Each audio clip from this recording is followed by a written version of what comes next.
పొందాలి అంటే తెల్ల జిల్లేడు పువ్వులతో శివ పూజను చేయాలి. శివుడికి జిల్లేడు పువ్వులు అంటే ఇష్టం, కానీ తెల్ల జిల్లేడు పువ్వు అంటే చాలా ఇష్టం. అలానే సూర్య భగవానుడికి ఈ తెల్ల జిల్లేడు ఆకులతో పూజ చేస్తే చాలా విశిష్టమైన ఫలితాలు దక్కుతాయట.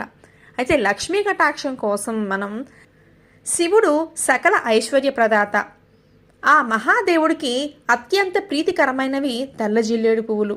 వీటితో శుక్రవారం నాడు శివునికి అభిషేకించి ఈ పువ్వులను ఒక పొట్లంతో కట్టి ధనం నిల్వ చేసే చోటును ఉంచుకుంటే ధనం వృద్ధి చెందుతుంది.